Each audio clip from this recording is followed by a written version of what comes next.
Assalamualaikum warahmatullahi wabarakatuh. Perkenalkan, nama saya Doni Hermawan. Saya mahasiswa semester 5 dari Universitas Pamulang dengan NIM 23 1011 402538. Di sini saya akan mempresentasikan mengenai data analis prediksi dini kanker untuk memanfaatkan machine learning untuk deteksi kanker mulut serviks dan otak. Di sini guna untuk memenuhi tugas mata kuliah dari machine learning. Nah, selanjutnya pada presentasi ini saya akan membahas tuntas bagaimana teknologi machine learning dapat memanfaatkan untuk membantu prediksi dini kanker, khususnya kanker mulut, kanker serviks, dan kanker otak. Proyek ini bertujuan untuk menunjukkan bahwa pendekatan berbasis data mampu menjadi alat pendukung diagnosis yang efektif di bidang medis.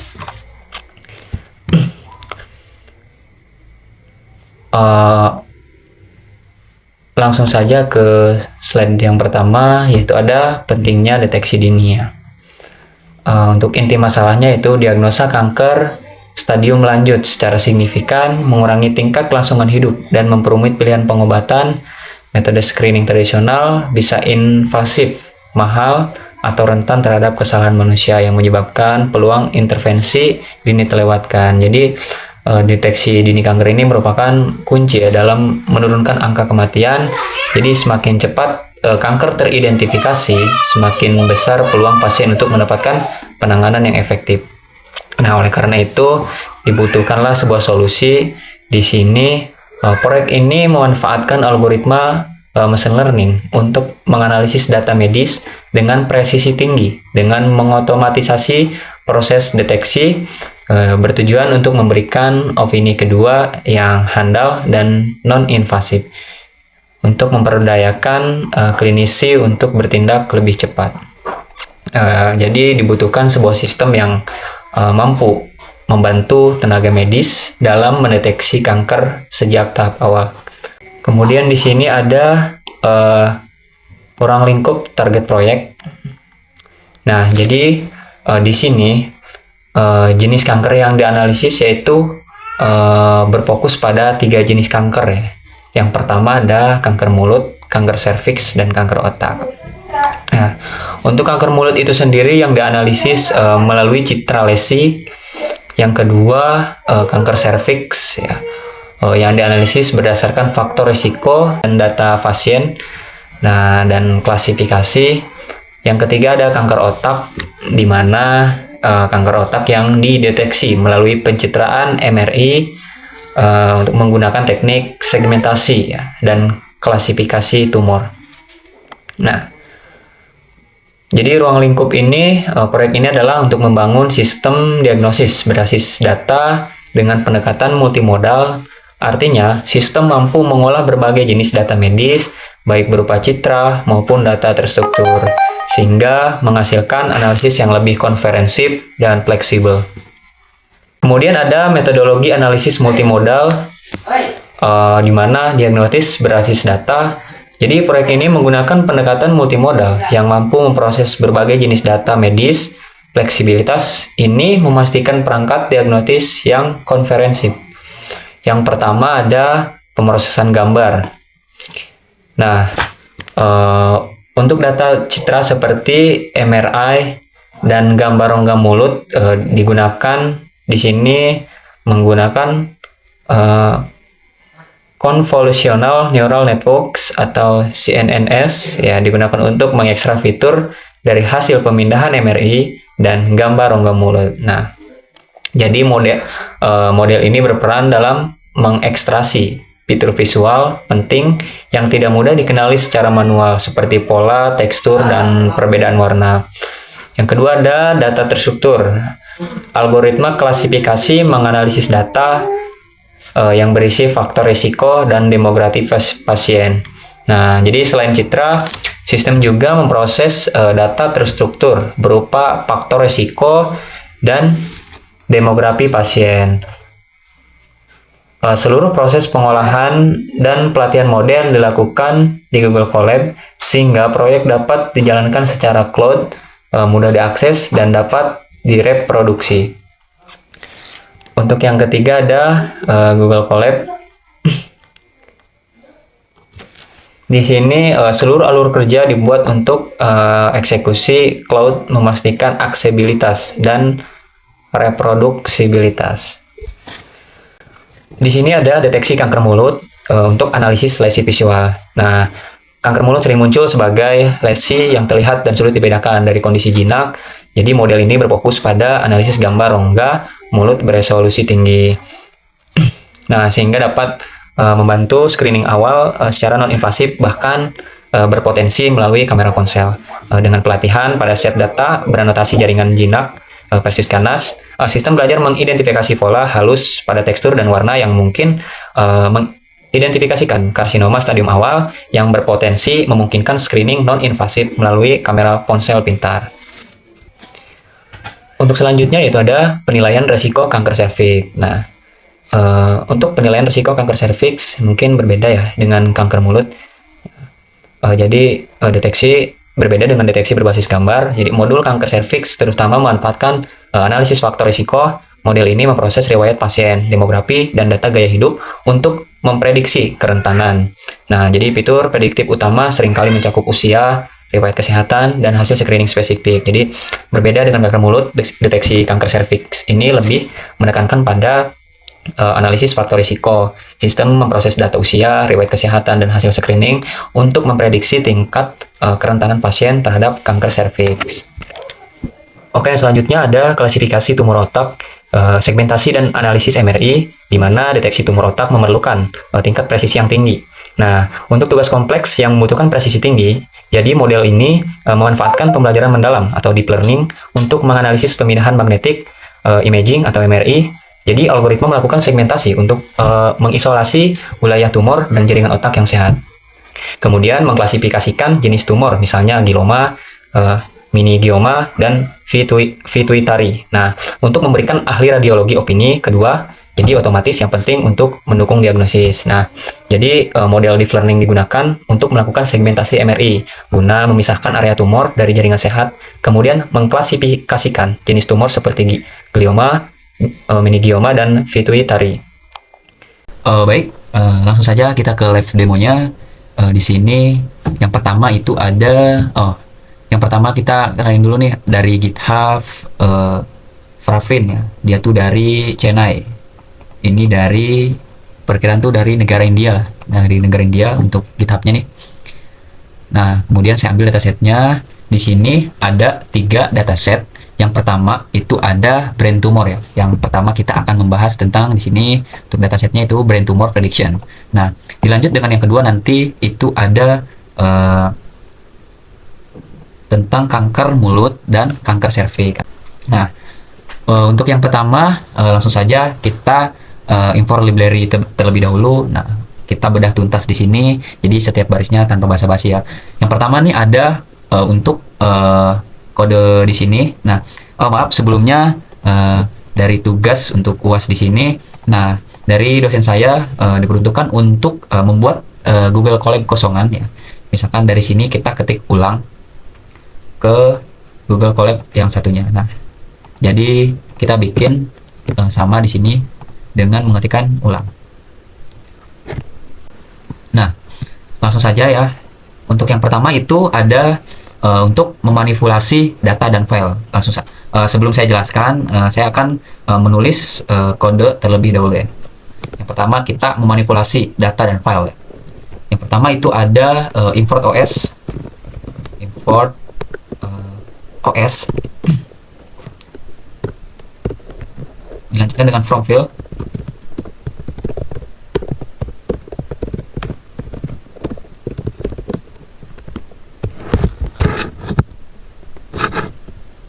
Dilanjutkan dengan import NumPy.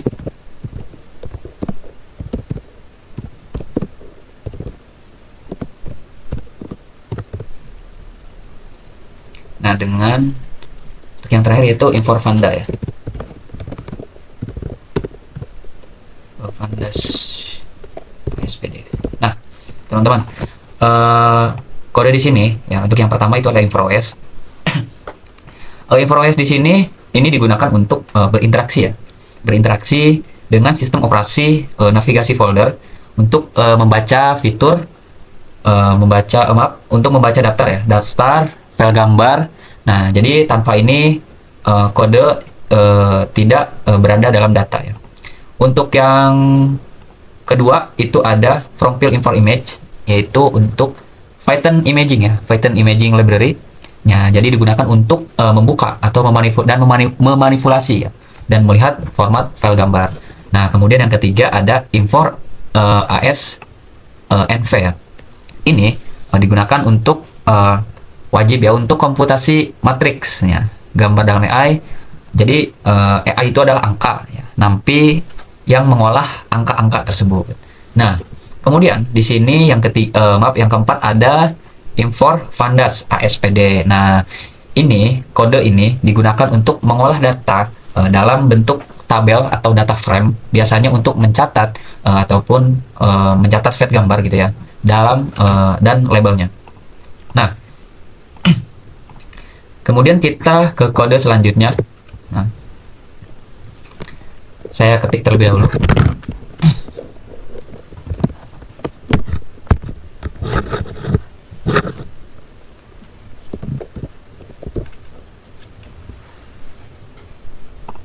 Nah, ini di sini ada import matplotlib pilot ASPLT, satu lagi import seaborn.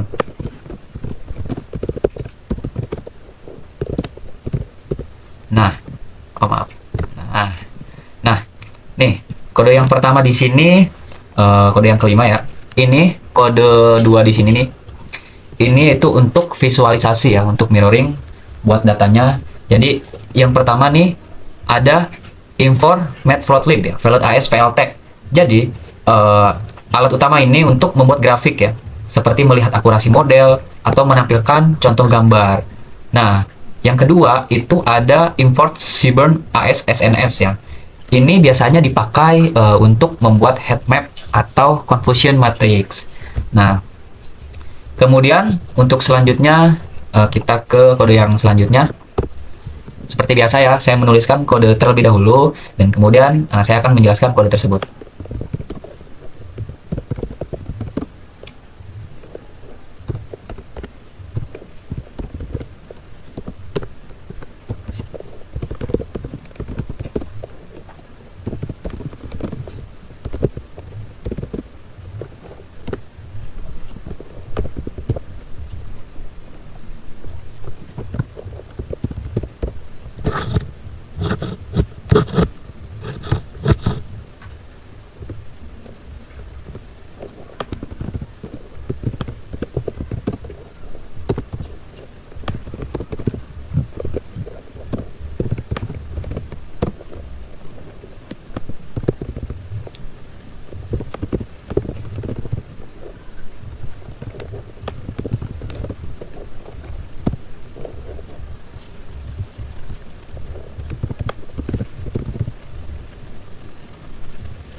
Nah, sebelum menjelaskan ya, kita samakan dulu ya. Kalau misalkan di sini, kalau misalkan ada salah satu huruf pun biasanya error ya teman-teman.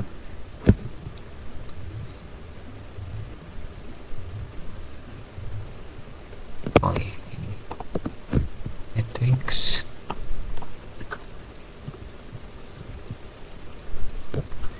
Image. Nah, oke. Untuk penjelasan yang ketiga itu ada from clearance ya. Ini untuk evaluasi atau pembagian data ya. Yang pertama di sini ada from clearance ya, untuk selection import train test split. Nah, ini jadi untuk membagi data ya menjadi data latih dan data uji. Untuk melakukan ini dengan benar, jadi hanya akan menghafal ya, overfitting. Kemudian ada kode yang kedua itu yang ini, untuk info klasifikasi report conversion, matrix. Nah, kode di sini itu menunjukkan di mana model di sini dan seberapa akurat sebenarnya di sini. Nah, kemudian untuk kode selanjutnya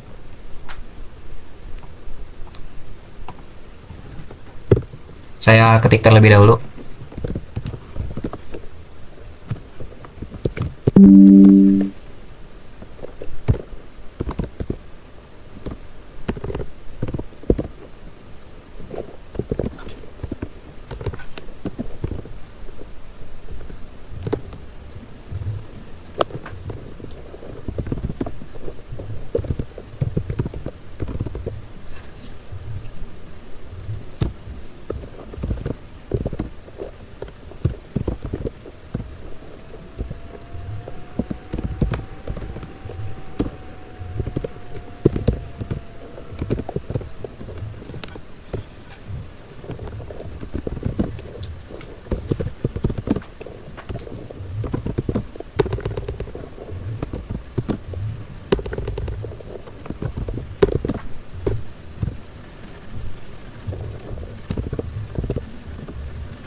Nah, kemudian di sini ada import TensorFlow ASTF ya. Di sini adalah kelas, jadi otak AI di sini. Dimana yang pertama itu ada import TensorFlow ASTF di sini framework utama untuk membangun model dari deep learning. Dilanjut yang kedua, from TensorFlow Crash Model import sequential. Ini untuk cara termudah untuk membangun model untuk menumpuk layar satu persatu secara berurutan. Nah, kemudian ada yang ketiga, crush layers. Ini untuk di sini ada import dense, dropout, dan flatten. Nah, ini tuh yang pertama nih ada dense, import dense. Ini untuk layar saraf standar. Untuk dropoutnya untuk saraf teknik ya, teknik saraf secara acak. Untuk yang ketiga yaitu ada flatten untuk mengubah data gambar dari 3D ataupun 2D, 2D menjadi satu baris panjang ya, 1D agar bisa diproses oleh layer dense. Nah, kemudian ada layar TensorFlow Crush Optimizer Info ADAMEX.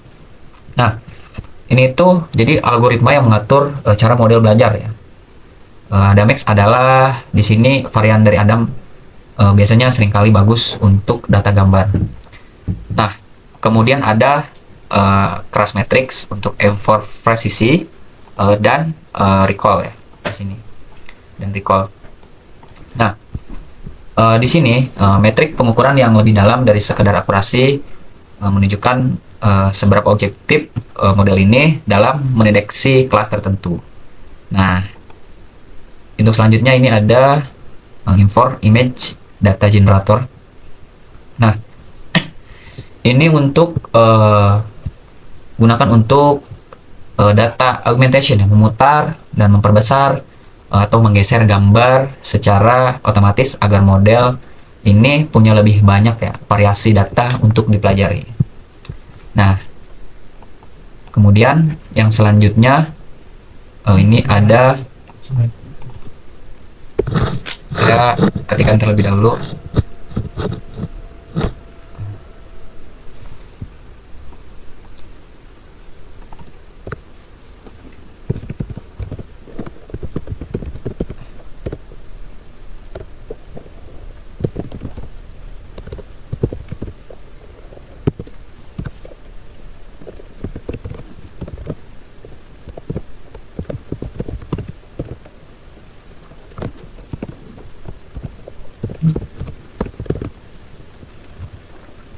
Nah, kode di sini untuk yang pertama itu ada info warning dan warning filter warning ignore ya.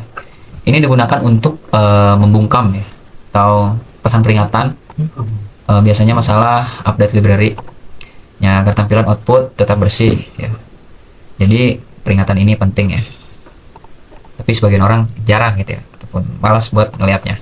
Nah, ini kode yang pertama, langsung saja kita jalankan.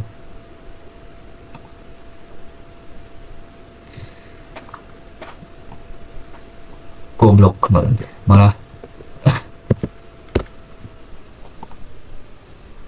kita copy aja, bisa lebih kita copy.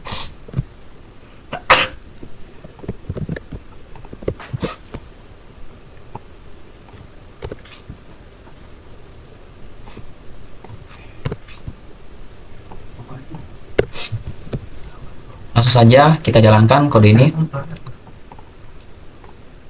Nah, kodenya berhasil ya, terchecklist di sini.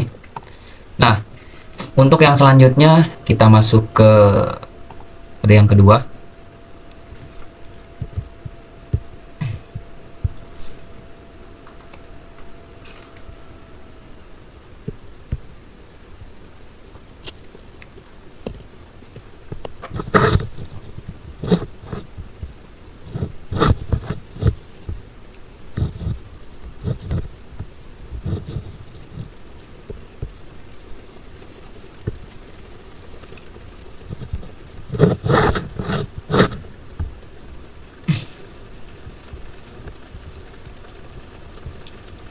Nah,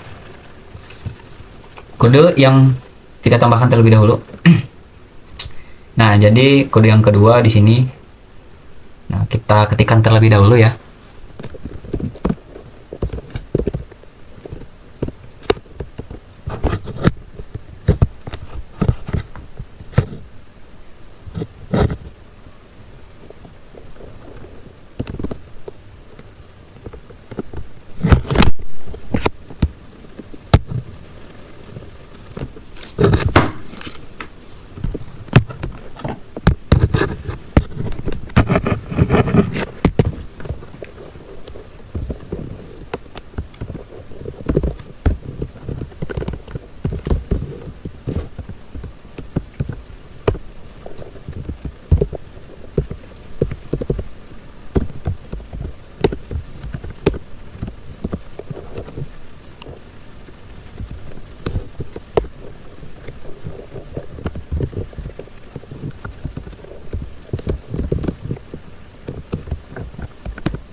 Nah, ya berhubung cukup ini kodenya banyak ya, kita membutuhkan memakan waktu yang lumayan banyak.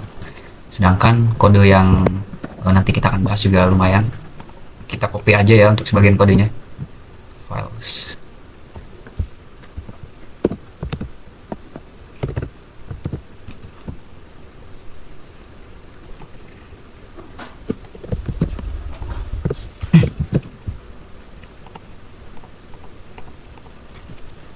Nah,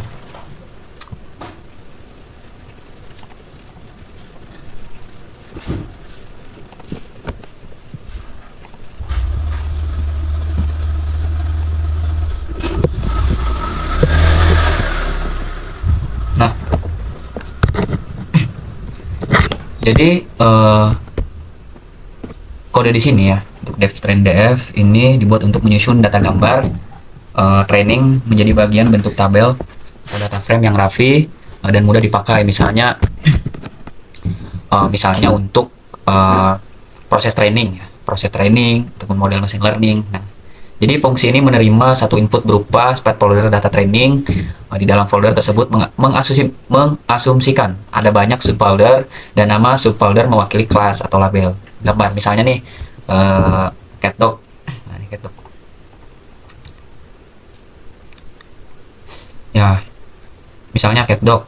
Nah, cat, dog dan lain-lain gitu ya. Misalnya kayak kucing, anjing dan lain-lain gitu. Nah, yang pertama ini fungsi menyiapkan dua list kosong, satu untuk menyimpan nama kelas dan satu lagi untuk menyimpan path lengkap tiap gambar. Nah, setelah itu jadi fungsi membaca seluruh nama folder yang ada di dalam directory training. Jadi setiap folder dianggap sebagai satu kelas. Nah, kemudian fungsi masuk ke setiap folder kelas tersebut untuk membaca semua file gambar di dalamnya. Untuk path lengkap gambar disimpan ke dalam class path ya. Di sini ada class path ya. Class path. Nah, sementara nama folder kelasnya disimpan ke dalam list classes ini, classes. Nah, proses ini diulang sampai semua gambar dari semua kelas terdata. Nah, setelah semua data terkumpul, nah kedua list tadi diubah menjadi series pandas. Jadi satu kolom berisi sifat gambar dan satu kolom lagi itu berisi label kelas. Jadi kedua kolom ini lalu digabung menjadi satu data frame dengan dua kolom utama, yaitu class path dan class. Nah, yang terakhir itu ada data frame. Data frame di sini dikembalikan sebagai output. Jadi hasil akhirnya adalah tabel yang berisi lokasi setiap gambar beserta label kelasnya yang sangat berguna untuk proses training, validasi, atau analisis dataset. Nah, begitu. Nah, yang kode selanjutnya yaitu ada dev test di sini ya, hampir sama ya. Tadi untuk dev train dan sekarang untuk df test ya. Nah, langsung saja kita copy ya.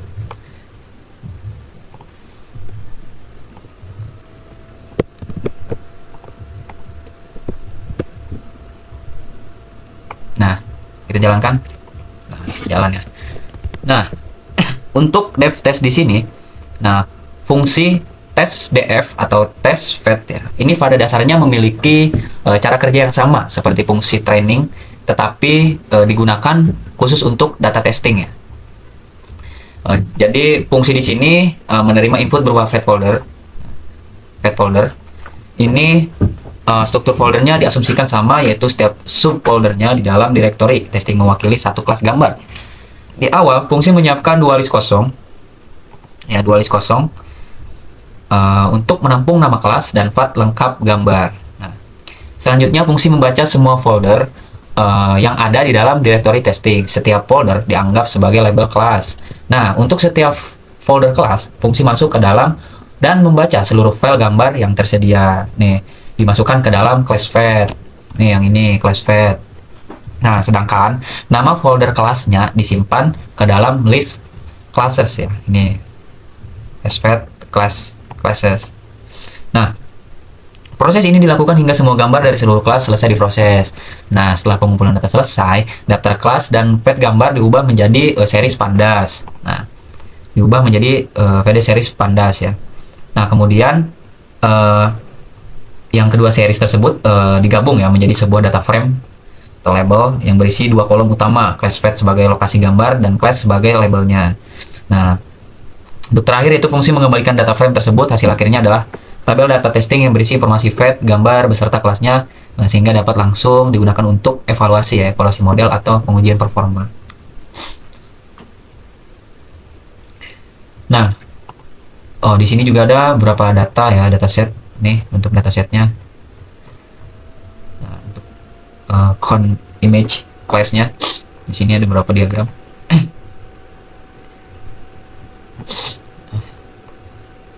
Ini untuk model show save input dan output dari tadi yang dibahas ya. Untuk dance di sini ada flatten untuk data trainingnya. Baik, untuk yang selanjutnya di sini kita akan membahas tentang oral cancer ya. Untuk yang pertama kita sudah membahas tentang brain tumor. Untuk yang kedua di sini ada oral cancer, yaitu kanker mulut ya. Untuk penjelasan kode di sini itu ada yang pertama, yaitu ada import from ya. Ini adalah rangkaian program ya. Rangkaian program untuk pengolahan data klasifikasi citra. Untuk pengolahan klasifikasi citra, proses ini diawali dengan info library utama seperti NumPy, Pandas, dan Fill untuk membaca serta mengelola data gambar. Data kemudian dipersiapkan melalui tahap pra-pemrosesan dan pembagian data latih serta data uji. Nah, pada tahap ini pemodelan digunakan beberapa algoritma machine learning seperti decision tree atau pohon keputusan, random forest, dan SPM atau yang sering kita sebut itu support vector machine. Nah, kinerja model dievaluasi menggunakan metrik akurasi. Di sini menggunakan metrik akurasi, precision, recall, dan F1 score. Nah, serta diperkuat dengan validasi KVOL dan early stopping untuk mencegah overfitting. Model terbaik kemudian disimpan menggunakan joblib agar dapat digunakan kembali tanpa pelatihan ulang. Jalankan. Kemudian untuk yang kedua yaitu ada di sini cancer image dan non cancer image ya. Kode ini digunakan untuk mengambil seluruh file gambar dari dataset kanker mulut. Nah, jadi untuk baris yang pertama di sini ini membaca semua gambar berformat JPG ya pada folder cancer yang kemudian disimpan dalam variabel cancer image. Nah, yang kemudian ada baris yang kedua di sini ada non cancer image.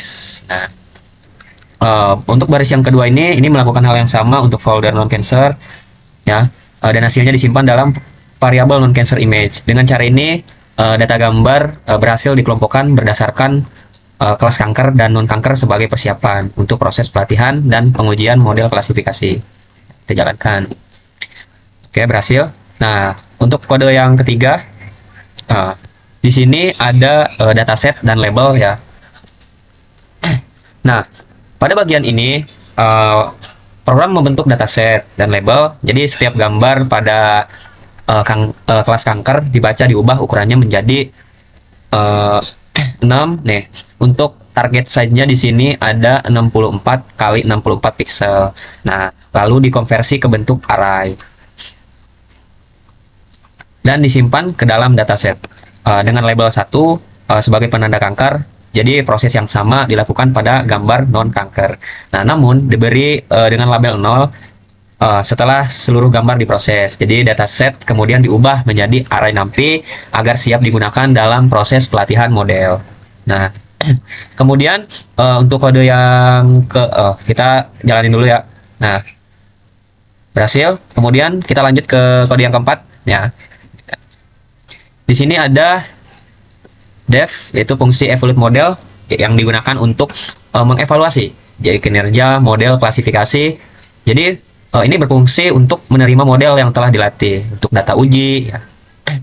Serta nama model kemudian menghasilkan prediksi yang selanjutnya dibandingkan dengan label sebenarnya. Nah, jadi evaluasi dilakukan menggunakan metrik nih F1 score, menggunakan metrik F1 score di sini recall dan precision nih. Dengan pendekatan weight sehingga hasilnya dapat lebih representatif ya untuk data yang tidak seimbang. Untuk nilai evaluasi tersebut kemudian ditampilkan untuk memudahkan perbandingan antar model. Nah, untuk yang selanjutnya di sini ada import ya. Kita masukin ini beberapa gambar yang telah dimasukkan ya. Untuk bagian pada kode ini itu gunakan untuk menampilkan ya gambar untuk atau hasil output. Beberapa contoh gambar kanker di sini dari dataset. Untuk program menampilkan 3 gambar. Nah, di sini akan menampilkan 3 gambar for image in cancer image, yaitu 3 ya, 3 gambar.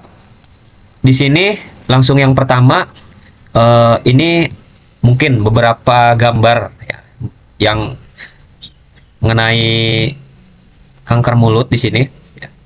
Jadi gambar-gambar yang ditampilkan merupakan contoh citra kanker mulut yang digunakan dalam penelitian ini ya, pada area rongga mulut seperti pada lidah nih. Ada lidah, terus ada yang dari gigi mungkin ya, jaringan dalam pipi. Nah, beberapa gambar menunjukkan pembengkakan atau kerusakan jaringan yang mengindikasikan pertumbuhan ya sel abnormal. Jadi kondisi ini menjadi karakteristik penting ya yang akan dipelajari oleh model klasifikasi klasifikasi citra. Nah, dengan menampilkan contoh image di sini, jadi membedakan kanker dan non kanker sehingga model diharapkan mampu ya mengekstrak fitur yang penting tersebut secara otomatis selama proses pelatihan. Visualisasi ini juga berfungsi sebagai validasi awal data untuk memastikan bahwa gambar yang digunakan sesuai dengan label dan relevan dengan tujuan penelitian. Nah, kemudian di sini ada lagi dataset ya, ini. Nah, jadi pada bagian ini dataset dan label terlebih dahulu dikonversi ke dalam bentuk array NumPy agar diproses secara efisien. Selanjutnya diterapkan metode kafol cross validation dengan jumlah 10. Ini number of fold for cross validation 10. Jadi ini bertujuan untuk menguji kestabilan dan keandalan model pada berbagai pembagian data. Nah, dalam setiap fold di sini data dibagi menjadi data latih dan data uji. Ya, jadi model yang digunakan adalah decision tree classifier yang kemudian dilatih menggunakan data latih karena data berupa citra. Jadi setiap gambar ini diubah terlebih dahulu ke bentuk vektor satu dimensi sebelum dimasukkan ke model. Jadi setelah proses pelatihan, nah jadi model melakukan prediksi nih pada data uji dan hasilnya dievaluasi menggunakan metrik akurasi nih serta klasifikasi. Nah, ini untuk beberapa dataset dan labelnya ya untuk outputnya. Nah, kemudian ada di sini from Sclaren ya di sini. Nah, ini dan beberapa datasetnya juga. Dan di sini ada, nah ini dia.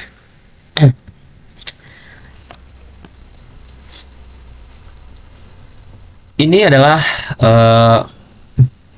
beberapa gambar ya yang melakukan penelitian. Di sini ada non cancer dan cancer ya. Jadi gambar ini menampilkan contoh citra rongga mulut ya yang telah diklasifikasikan ke dalam 2 kategori ya, yaitu non cancer dan cancer. Jadi visualisasi ini digunakan untuk memperlihatkan ya perbedaan kondisi jaringan mulut yang sehat dan yang mengalami kelainan kanker serta menjadi dasar dalam proses klasifikasi citra ini. Nih, kita bisa lihat nih pada gambar non cancer di sini ya. Ini jaringan mulut tampak relatif normal ya. Di sini untuk non cancer nih. Jadi jaringan mulut kita lihat seperti normal ya. Dengan warna yang lebih merata ya kan. Angka kadarnya seperti manusia yang sehat gitu, dengan permukaan yang halus dan tidak terlihat adanya luka di sini ya, untuk bagian non cancer ya ini, dan tidak terlihat adanya luka di bibir ataupun di mulut ya. Sebaliknya kita lihat pada yang cancer di sini yang mengalami kanker mulut ya, ini jaringan mulut tampak terlihat adanya perubahan ya, visual yang signifikan ya di sini, yang benar-benar beda dari yang non cancer ya, bisa kita lihat perbedaannya. Jadi ciri-ciri yang menonjol meliputi luka yang terbuka ya di sini yang tidak sembuh, jaringan menebal atau menggumpal ya, permukaan tidak rata. Jadi serta perubahan warna ya menjadi kemerahan atau keabu-abuan. Ya, beberapa gambar juga menunjukkan pembengkakan ya dan kerusakan jaringan. Nah, jadi perbedaan dari visualisasi gambar ini ya, bagi sistem klasifikasi berbasis citra, jadi model ini dilatih untuk mengenal ya karakteristik khusus pada citra kanker dan membedakannya dari kondisi non kanker serta otomatis. Nah, kita dapat memahami bahwa perubahan tekstur, warna dan struktur jaringan merupakan faktor utama dalam mendeteksi kanker mulut melalui citra digital ini. Nah, untuk pembahasan oral cancer mungkin cukup sampai di sini ya. Nah, selanjutnya kita akan membahas tentang cervical cancer. Baik, kita di sini untuk yang terakhir akan membahas tentang cervical cancer di sini ya. Untuk for cervical cancer prediction. Nah, untuk kode yang pertama ini seperti biasa ya, import NumPy ASNP untuk import library. Nah, kode ini menyiapkan library untuk analisis data dan klasifikasi data diolah menggunakan NumPy dan Pandas ya. Jadi ini divisualisasikan dengan Seaborn dan Matplotlib, lalu dimodelkan menggunakan Bayesian tree, data dibagi dan diuji dengan di sini dengan cross validation ya. Nah, jadi dievaluasi melalui classification report ya. Dan model akhir disimpan dengan joblib ya. Oke. Nah, kemudian di sini ada reading the dataset di sini untuk datasetnya. Nah, ini kode ini digunakan untuk memuat dataset faktor resiko kanker serviks dari file di sini untuk berforma CSV ya ke dalam data frame Pandas ya.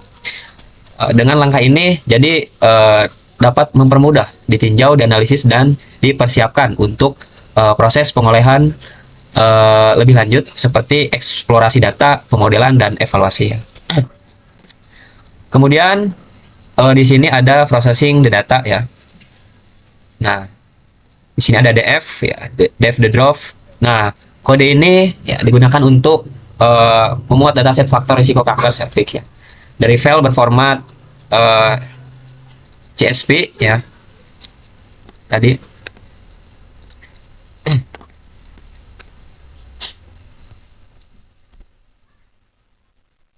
ya, jadi dengan langkah ini dapat dengan mudah ditinjau dan dianalisis ya untuk pemrosesan atau pre-processing the data ya. Nah, kemudian di sini ada beberapa kode ya. Nah, pada bagian ini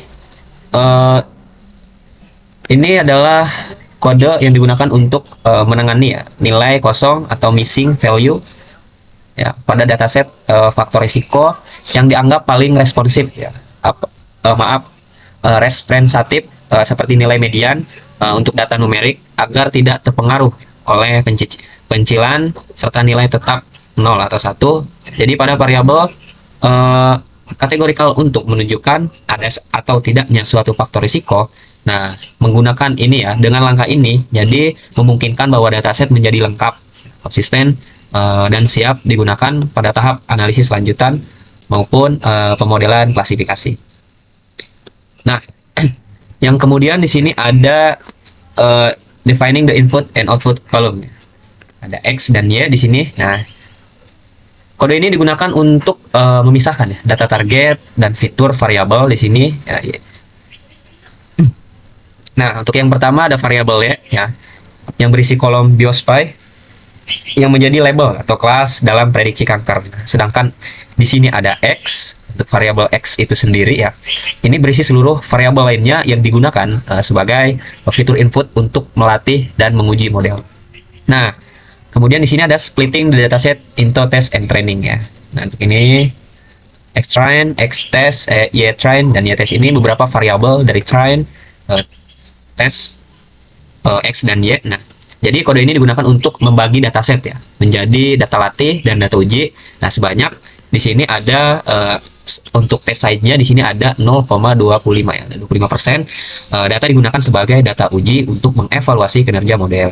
Nah, sementara sisanya digunakan untuk pelatihan, penggunaan random step, memastikan bahwa pembagian data yang konsisten sehingga hasil dapat direproduksi. Nah, kemudian di sini ada performing normalization. Nah, untuk scalar ya, di sini ada scalar.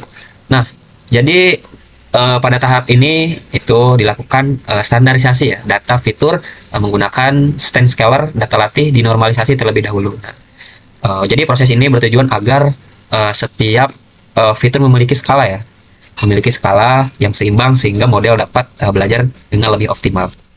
Nah, kemudian ada decision tree ya, classifier atau yang sering kita sebut yaitu pohon keputusan klasifikasi ya, yang sering kita jumpai.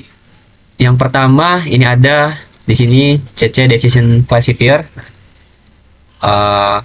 Jadi ini dibangun dengan kriteria ya Gini index ya, Gini index, dan kedalaman pohon dibatasi hingga 2 level ya. Di sini untuk mencegah overfitting ya. Untuk mencegah overfitting, jadi model ini kemudian dilatih lagi nih menggunakan data latih yang telah distandarisasikan. Nah, jadi setelah proses semuanya selesai, pelatihan selesai, jadi model ini disimpan menggunakan joblib ya. Menggunakan joblib, sini ada joblib dump, nah agar dapat digunakan kembali tanpa melakukan pelatihan ulang. Kemudian ada di sini kode ini ya.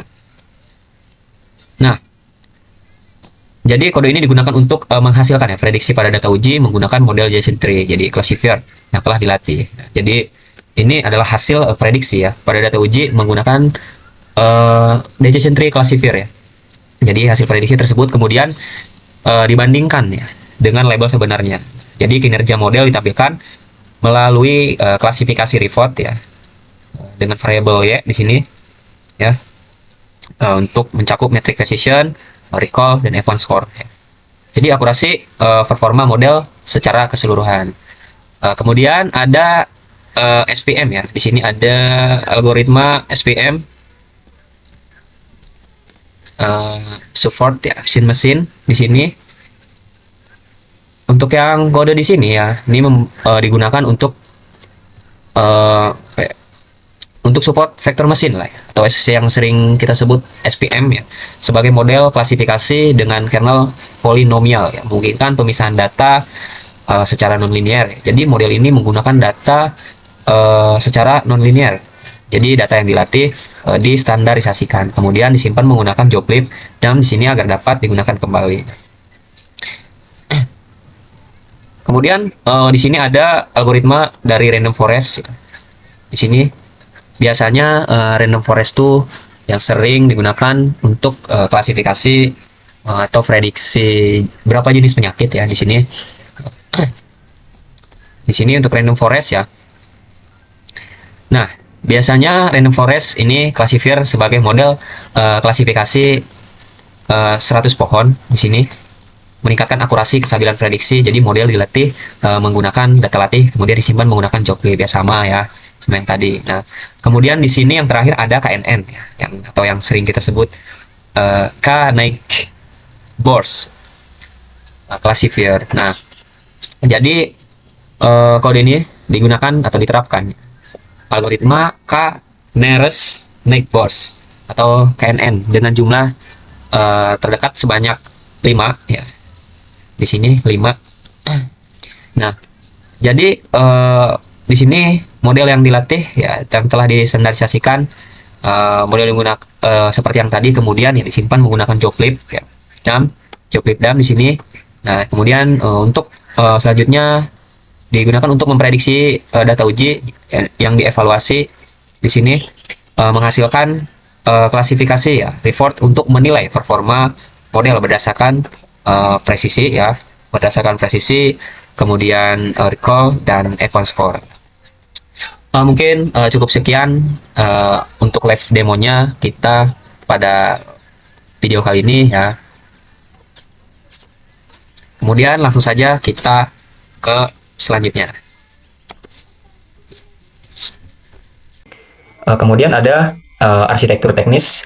Di sini yang pertama menggunakan inti Python, di mana dibangun di atas ekosistem Python yang kuat, memastikan fleksibilitas dan dukungan pustaka yang luas untuk tugas-tugas ilmu data. Yang kedua adalah pakai menggunakan Vanda dan NumPy. Nah, menggunakan pustaka manipulasi data dan analisis numerik berkinerja tinggi untuk pemrosesan data risiko terstruktur. Yang ketiga ada TensorFlow dan keras untuk memanfaatkan kerangka kerja deep learning canggih untuk membangun dan melatih model CNN kompleks untuk analisis gambar. Yang terakhir ada Skitlearn untuk memanfaatkan algoritma standar industri untuk tugas klasifikasi matriks evaluasi model. Nah, jadi arsitektur teknis sistem mencakup proses penyerapan data dan pemrosesan pelatihan model hingga evaluasi performa. Jadi setiap tahapan yang dirancang agar data dapat diproses secara optimal dan hasil model dapat diandalkan. Untuk alur kerja implementasi itu sendiri, di mana untuk yang alur kerja ini dimulai dari pengumpulan data medis, yang untuk penyerapan data, di mana mengumpulkan dan membuat set data beragam untuk pemindahan MRI, gambar mulut, dan catatan GSP klinis. Nah, dilanjutkan yang kedua yaitu proses pemrosesan untuk mengubah ukuran gambar, menormalkan nilai pixel, dan membersihkan data tabular untuk konsistensi. Nah, untuk dilanjutkan ke yang ketiga yaitu ada pelatihan model, di mana ini untuk memasukkan data yang diproses ke dalam CNN dan pengklasifikasi untuk mempelajari pola dan mengoptimalkan bobot. Nah, dilanjutkan sama yang terakhir yaitu evaluasi, di mana untuk menguji akurasi, presisi, dan perolehan model terhadap data validasi yang belum pernah dilihat. Kemudian di sini ada kesimpulan, di mana deteksi dini adalah cara paling efektif untuk mengurangi angka kematian akibat kanker. Presentasi ini menegaskan bahwa proyek telah berhasil membangun model machine learning yang canggih untuk deteksi dini kanker mulut, serviks, dan otak dengan menganalisis data multimodal, citra medis, faktor risiko. Jadi model ini sangat krusial untuk mempercepat intervensi medis dan meningkatkan prognosis pasien. Nah, untuk sarannya di sini, kanker mencari kesempatan, jangan beri ia waktu, senjata terkuat Anda bukan obat, melainkan kecepatan diagnosis, ambil kendali, screening dini hari ini, hidup sehat esok hari. Tibalah kita di penghujung akhir. Terima kasih yang telah menonton video ini. Mungkin video ini masih banyak kekurangan dan kesalahannya, ya mohon maaf. Mungkin cukup sekian dari saya, kurang dan lebihnya mohon maaf. Wassalamualaikum warahmatullahi wabarakatuh.